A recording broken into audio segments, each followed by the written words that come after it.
No doctor had been able to explain why Finn, the 8-year-old son of CEO Astrid Coleman, had never spoken a single word. The boy was diagnosed with profound congenital deafness, a complete inability to produce sound. But on a misty afternoon in the hallway of her company, the janitor Henry Carter knelt down, gently touched the child's ear, and pulled out a small device emitting interference frequencies that no one had ever detected. That moment left the CEO frozen in shock, and Finn opened his mouth for the very first time. The glass tower of Coleman Dynamics rose above Manhattan like a monument to ambition. Inside, the air carried the weight of expectation. Employees moved through corridors with purposeful strides, their voices lowered when the CEO passed. Astrid Coleman commanded respect without asking for it. At 34, she had built her technology empire through ruthless focus and an intellect that left competitors scrambling. Her blonde hair fell in careful waves over shoulders always draped in tailored wool. Her eyes, the color of winter sky, rarely softened. She had learned early that warmth was a luxury leaders could not afford. But every fortress has its crack, and Astrid's was the small hand that gripped hers each morning when she arrived at work. Finn was 8 years old, with light brown hair that caught gold in sunlight and blue eyes that carried an ancient sadness no child should know. His small frame seemed to shrink further whenever strangers looked too long. The diagnosis had come when he was 6 months old. Profound congenital deafness, the specialists said. Total inability to produce vocal sound. Astrid had spent years since then dragging her son from one medical center to another, from therapy sessions to experimental treatments, from hope to disappointment and back again. Nothing worked. Finn had never made a sound. Not a cry, not a laugh, not even a whimper of pain. The whispers followed them everywhere. She could hear the pity in people's voices when they thought she was not listening. The judgment that said she was too cold, too focused on work, that perhaps this was punishment for her ambition. She had divorced Finn's father when the man suggested they institutionalize their son. Some betrayals cannot be forgiven. So Astrid carried on alone, a CEO by day and a heartbroken mother every moment in between. Henry Carter had become invisible the way working people often do. At 36, he possessed the kind of solid build that came from years of physical labor, broad shoulders that moved with quiet efficiency as he pushed his cleaning cart through the gleaming corridors of Coleman Dynamics. His face was kind, the sort of face that children instinctively trusted, with warm brown eyes that crinkled at the corners when he smiled at Finn during their brief encounters. He wore the navy blue uniform of maintenance staff, the fabric worn soft from countless washings. His shoes were old but spotlessly clean. Nobody looked at janitors, and Henry preferred it that way. But Henry Carter had not always been invisible. 10 years ago, he had been Dr. Henry Carter, an acoustic engineer specializing in vibration-assisted devices for hearing-impaired children. He had worked alongside his wife, Matilda, a brilliant researcher who believed that sound could be felt even when it could not be heard. They were going to change the world together. Then came the accident. A drunk driver, a rainy night, a life snuffed out before it had given all it could give. Henry had walked away from his career the day they buried Matilda. The equations reminded him too much of her voice, explaining them. The lab felt haunted, so he took a job where his hands could stay busy and his heart could stay numb. His daughter Bridget was 7 years old, all golden ponytails and irrepressible energy. She was the reason Henry got up each morning, the reason he had not disappeared entirely into grief. Bridget had her mother's gift for seeing what others missed. She noticed when people were sad, when they needed kindness, when a smile might change their entire day, and she had noticed Finn immediately. The first time Bridget saw Finn in the lobby, waiting for his mother to finish a meeting, she marched right up to him and began talking. When he did not respond, she did not look confused or disappointed. She simply took his hand and sat beside him, swinging her legs in companionable silence. Finn's face had transformed. For just a moment, he looked like what he was, a lonely little boy who desperately wanted a friend. Henry had been polishing the floor nearby, watching the interaction with something tight in his chest. He saw how Astrid Coleman swept in 10 minutes later, her heels clicking authoritative rhythms across marble, and how she pulled Finn away with barely a glance at Bridget. He saw the way the CEO's jaw tightened when she noticed her son's small smile fading. The incident that changed everything happened on a Tuesday afternoon when the weather had turned gray and heavy. The 17th floor was undergoing renovations, and a large electronic display board was being moved. Something went wrong. The board slipped from the workers' grips and crashed to the floor with a sound like thunder breaking. Finn had been walking with his mother down that very corridor. The impact sent vibrations through the building's structure. But it was not the crash itself that made Finn collapse. As the boy clutched at his ears and crumpled to his knees, his face contorting in agony, something else was happening. Something nobody else could hear. Henry had been cleaning an office 20 feet away. His head snapped up at the sound of the falling board, but his brow furrowed at something else. There was an interference frequency, a high-pitched disruption that should not exist. It was not coming from the board. The pitch was wrong, the harmonic all off. It sounded like a malfunctioning vibration device, the old kind that had been discontinued a decade ago due to faulty frequency modulation. But why would he be hearing that here? Astrid was on her knees beside Finn, her cool composure shattered. The boy was shaking violently, tears streaming down his face, his small hands pressed hard against his ears. His mouth opened in what should have been a scream, but produced no sound. Employees gathered at a distance, uncertain, afraid. Astrid looked up with wild eyes and commanded them back. Henry moved closer, his trained ear following that strange frequency. And then he understood. The interference was not coming from the building. It was coming from Finn himself, specifically from the child's right ear. Henry's heart began to pound. He knew that sound. He had heard it in his lab years ago when testing devices had malfunctioned, but it was impossible. No doctor would have missed a foreign object lodged in a child's ear canal. Finn's breathing had become ragged, rapid, his small body on the edge of panic. Astrid held him, her voice breaking as she whispered reassurances that seemed powerless against whatever invisible force was tearing through her son. Henry made a decision. He stepped forward. Astrid barely registered his presence until he knelt beside them, his voice low and steady. "Miss Coleman, I need you to listen to me carefully. I think there is a device lodged in your son's ear. A vibration device, old technology. It is creating interference. I believe I can remove it safely, but I need your permission." Astrid stared at him as if he had spoken in an unknown language. A janitor, claiming to know something every specialist had missed. It was absurd, but Finn let out another silent cry, his body going rigid, and desperation made its own logic. She gave a single, sharp nod. Henry's hands were steady as he reached into his cart for the small LED penlight he always carried. He gently tilted Finn's head, speaking in a soft murmur. "I know it hurts, buddy. I am going to help you. Just stay very still for me." The boy's terrified eyes locked onto Henry's calm ones, and something in that gaze seemed to quiet the panic just enough.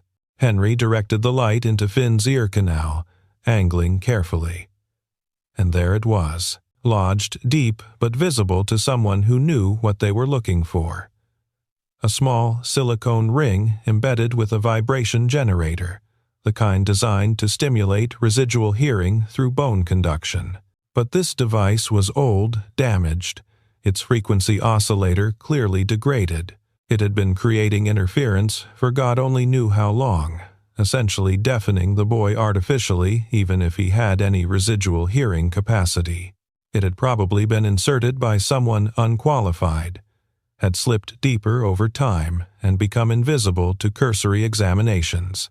With careful precision, Henry used his fingers to gently extract the device. It came free smoothly, a tiny piece of silicon and metal that had stolen years from a child's life. The moment it cleared Finn's ear, the boy gasped. His body went slack, tension draining away like water. He blinked rapidly, and for the first time in what might have been hours or days or months, the pain vanished. Astrid stared at the small object in Henry's palm. Her face had gone absolutely white. "What is that?" Her voice was barely a whisper. "It is a bone conduction vibration device," Henry said quietly. "Old technology, discontinued about 10 years ago because they were unstable. This one malfunctioned. It has been creating interference that would block any residual hearing your son might have had and cause significant discomfort, maybe even pain. I am sorry. No child should have endured this." Astrid looked from the device to her son, who was breathing normally now, his eyes clearer than she had seen them in years. Then she looked back at Henry, and the tears came. She had spent 8 years believing her son was trapped in permanent silence. 8 years blaming fate or God or her own inadequate love. And the answer had been a tiny piece of broken machinery that a janitor found in 30 seconds. She pulled Finn against her chest and wept into his hair, great heaving sobs that had been locked inside her since the diagnosis. Employees still hovered at a distance, confused and concerned.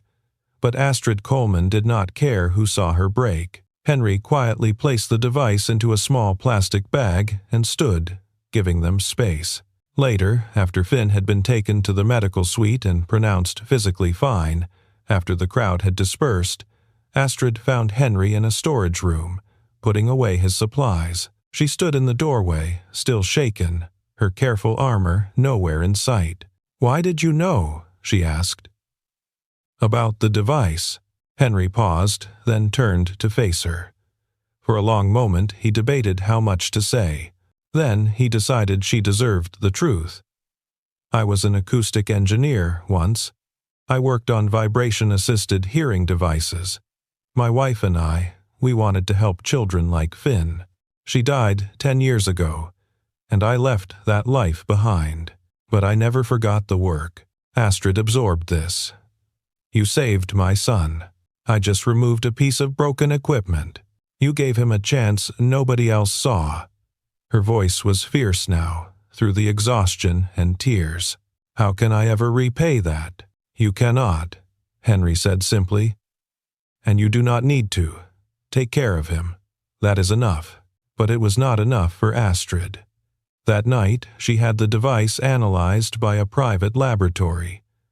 The results confirmed everything Henry had said and revealed something worse. The device had been purchased on an unregulated market years ago by Finn's previous nanny, a woman who had claimed she was helping but had no medical training whatsoever. It had never been approved for pediatric use.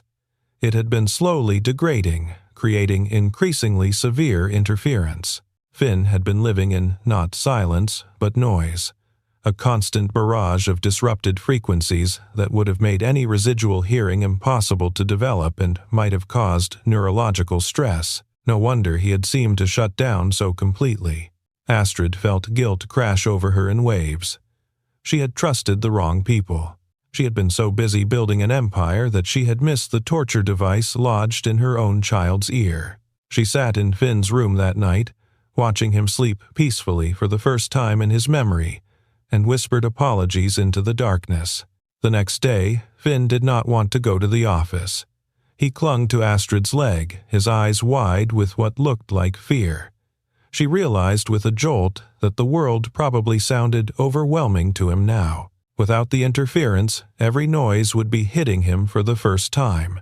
Unfiltered, sharp, too much. She tried to keep him home, but meetings could not be rescheduled, and her assistant was sick, so she brought him, promising he could stay in her office with headphones and his favorite books. But children do not stay where they are put when they are frightened. Halfway through Astrid's video conference, Finn slipped out. He wandered through corridors that felt different now, louder, echoing. When rain began hammering against the windows, the sound drove him outside through a side door. He ran across the small courtyard to a covered alcove and huddled there, hands over his ears, overwhelmed. Henry found him 10 minutes later. Bridget had been with him for a brief visit after school, and she had seen Finn running. "Dad, he is scared," she had said, tugging Henry's sleeve.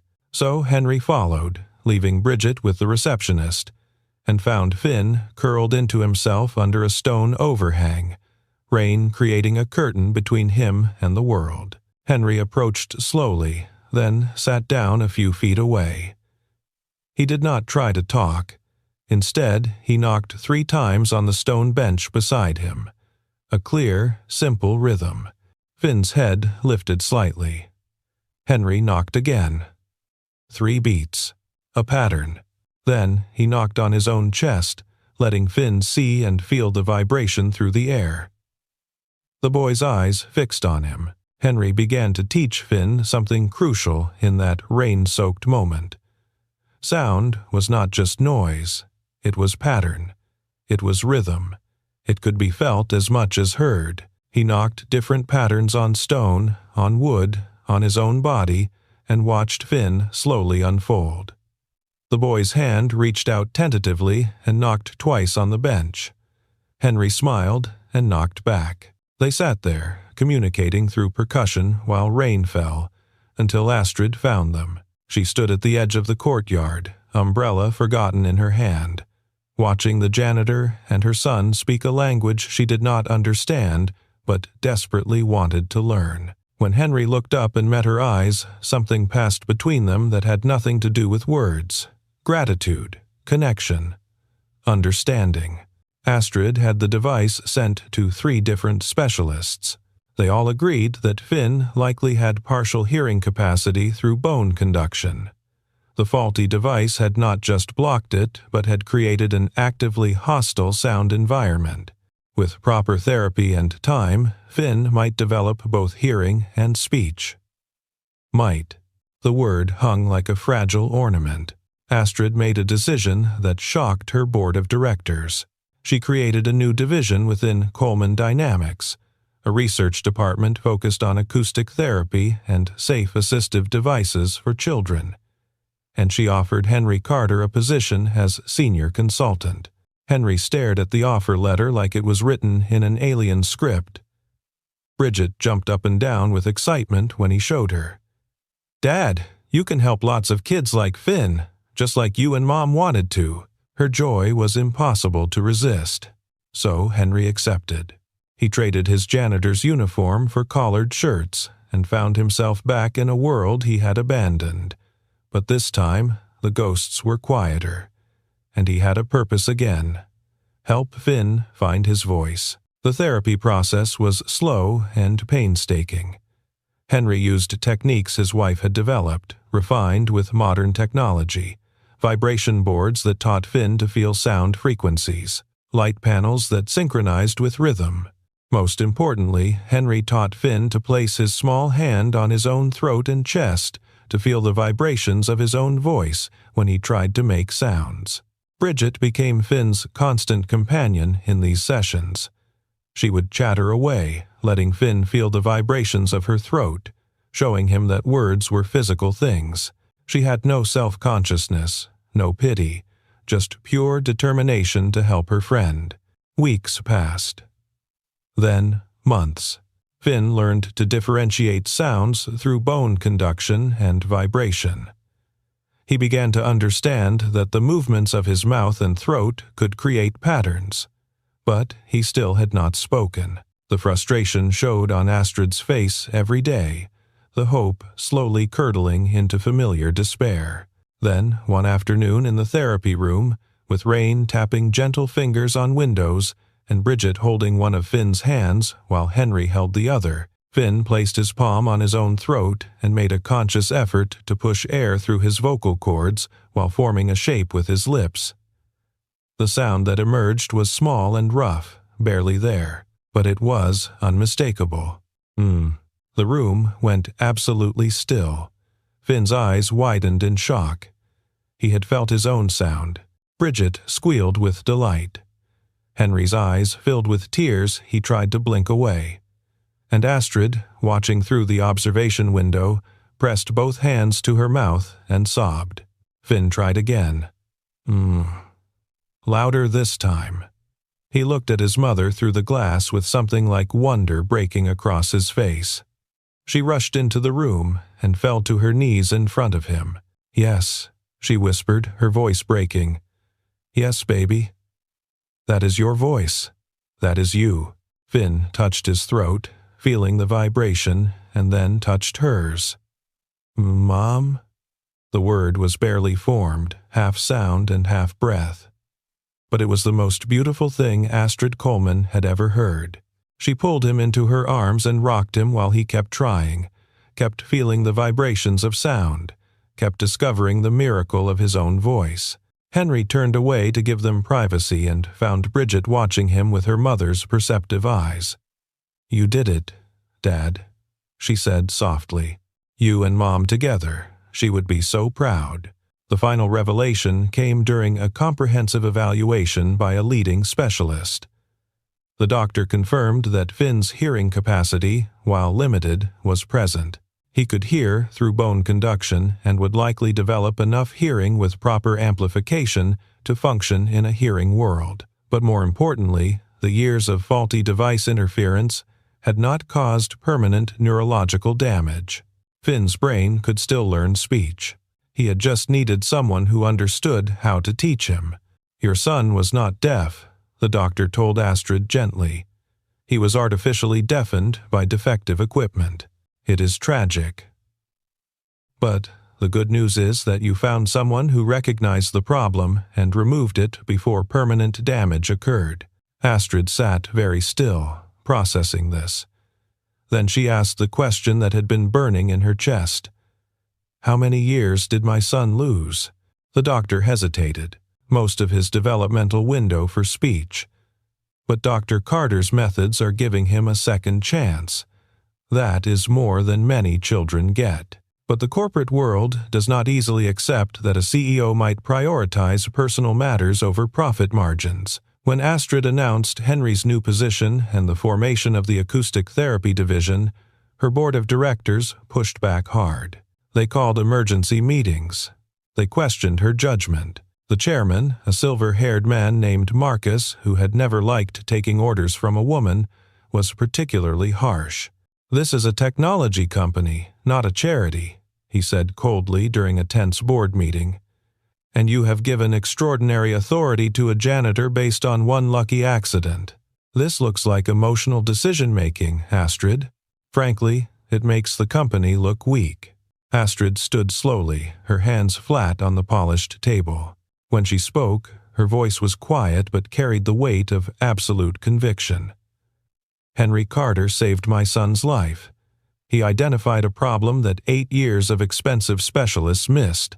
He has more practical knowledge in his field than anyone I have interviewed, and I am not asking for your permission to trust him. I am informing you of a decision I have made. If any of you would like to challenge my authority to make that decision, I suggest you review your contracts and remember who built this company." The room went silent. Marcus opened his mouth, then closed it again. Nobody challenged her. The motion passed, but something had shifted between Astrid and Henry that went beyond professional respect. She began finding excuses to visit the therapy room, to watch Finn's progress, to ask Henry questions about the techniques he used. Often, she arrived just as sessions ended and would linger, talking about nothing in particular while Finn and Bridget played. One evening, after a particularly successful session where Finn had produced 3 distinct vowel sounds, Astrid did something unprecedented. She invited Henry and Bridget to dinner at her apartment. Not a formal thank-you event with caterers and champagne, just pizza and a movie in her living room, with both children sprawled on the floor and 2 adults trying to remember how to be something other than professionals. Astrid wore jeans and a sweater, no makeup, her hair loose. Henry almost did not recognize her. She looked younger, softer, infinitely more tired. Bridget charmed Finn into playing board games. Henry and Astrid sat on the couch and talked about everything except work. His wife, her divorce, the weight of being a single parent, the guilt that came with every decision, the fear that they were failing their children even as they tried their best. "I spent years thinking I was not enough," Astrid said quietly, watching Finn laugh silently at something Bridget did. "That I was not a good enough mother because I could not fix him. And all along, there was nothing wrong with him that needed fixing. There was just a broken machine hurting him, and nobody looked closely enough to see. You could not have known," Henry said. "You trusted experts. That is what parents are supposed to do. But you knew. In 30 seconds, you knew." Henry shook his head. "I recognized a sound from a past life. That is all. Luck and timing. You keep saying that. But I think you are better than you know." She turned to look at him directly. "Why did you really become a janitor, Henry? You could have gone to any company with your credentials." He was quiet for a long time. "Because I needed to disappear. Because every time I saw research equipment or heard someone discuss frequencies, I saw Matilda's face. Because I was angry at the world and myself, and I needed to be somewhere nobody expected anything from me." He met her eyes. "Until Bridget reminded me that hiding was not the same as healing." Astrid understood that completely. They sat in comfortable silence while the children played, while New York City glittered beyond the windows, while two broken people discovered they might be able to fit their jagged pieces together. The transformation in Finn was remarkable. Within 6 months, he could produce full words, though his pronunciation was rough and he still relied heavily on sign language and lip reading. But he communicated. He laughed out loud for the first time. He called his mother Mom clearly enough that she wept, and he called Henry Henwy, which made Bridget dissolve into giggles. Henry's acoustic therapy center within Coleman Dynamics began attracting national attention. Parents brought children from across the country. Several of them had stories similar to Finn's. Misdiagnoses, missed interventions, years of unnecessary silence. Henry worked with each child patiently, teaching them that sound was not just hearing but feeling, that communication came in many forms, that their voices mattered even if they sounded different. Astrid changed too. She smiled more. She left work earlier. She attended every single one of Finn's therapy sessions. She donated millions to hearing impairment research, and she stopped pretending she did not watch Henry Carter with something more than professional respect. Bridget noticed first, naturally. "You like Miss Coleman," she told her father one night with the blunt certainty of a 7-year-old who saw everything. Henry had been tucking her into bed. "She is my boss, honey. She is pretty. And she likes you too. I saw her smile at you the way Mom used to smile at you in old photos." Henry's breath caught. "It is okay, Dad." She reached up and patted his cheek with a small, serious hand. "Mom would want you to be happy. She told me once that love does not run out just because someone dies. It grows bigger to make room for more." Henry kissed his daughter's forehead and left the room before she could see him cry. The center's official grand opening was scheduled for a crisp December evening, with dignitaries and press and everyone who mattered in medical technology. But before the doors opened to the public, there was a private moment in the main therapy room. Just Astrid and Henry and their 2 children, standing together in a space built from tragedy and hope. Finn had been practicing something in secret with Bridget's help. Now he stood in front of Henry, his small shoulders squared with determination. He took a deep breath, placed one hand on his own throat to monitor the vibrations, and spoke with startling clarity. "Thank you, Dad." Henry went absolutely still. The word hung in the air, clear and perfect. Dad. Not his name. Not Henry. Dad. You can call me that if you want, Finn said quickly, words tumbling out now that he had started. Because you helped me talk, and you are nice to Mom. And Bridget says we are family now, and families have dads, and I never had one before, not really. So can you be mine? Henry dropped to his knees and pulled Finn into his arms. This small, brave boy who had survived so much. Yes, he whispered hoarsely. Yes, I can be your dad. Astrid stood beside them with Bridget, both of them crying, and when Henry looked up at her with wet eyes and a trembling smile, she reached down and took his hand. She did not say anything. She did not need to. They both knew that a family had formed in the spaces between heartbreak and healing.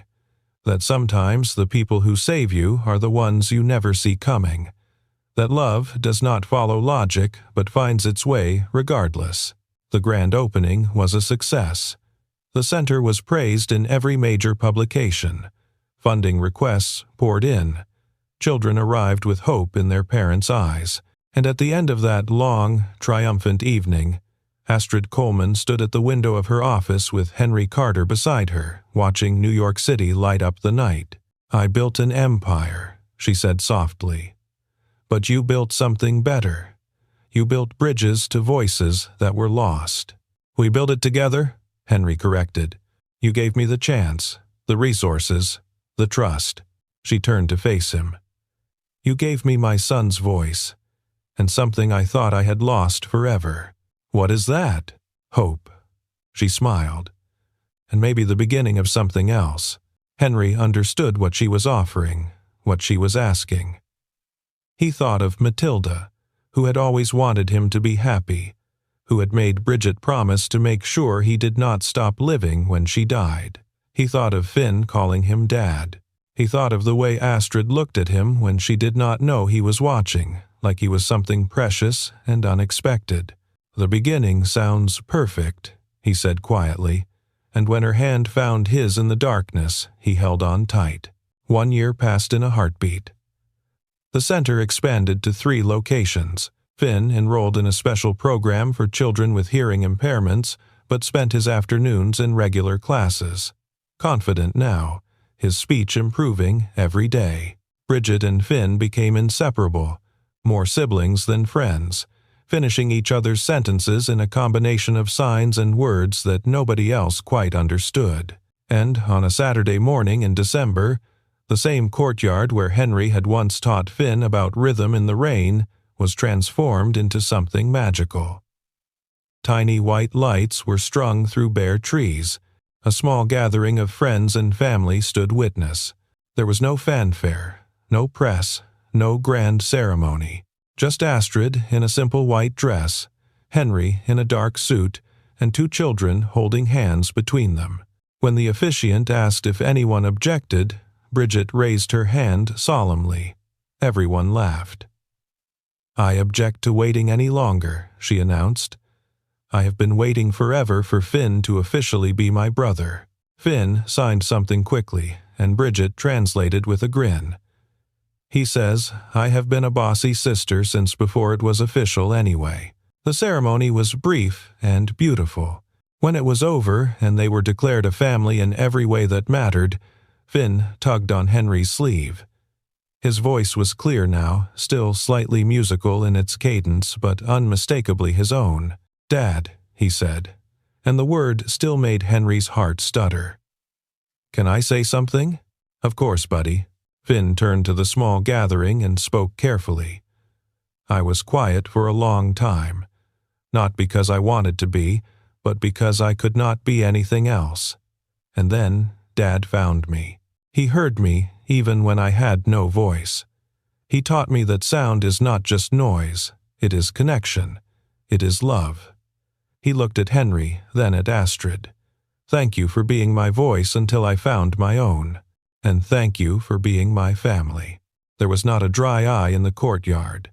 Astrid pulled both children into her arms while Henry stood behind them, his hands on their shoulders, and felt the weight of the past finally lift. They had all been broken in different ways, They had all been lost in silence. But they had found each other in the spaces between words, and they had built something beautiful from the pieces.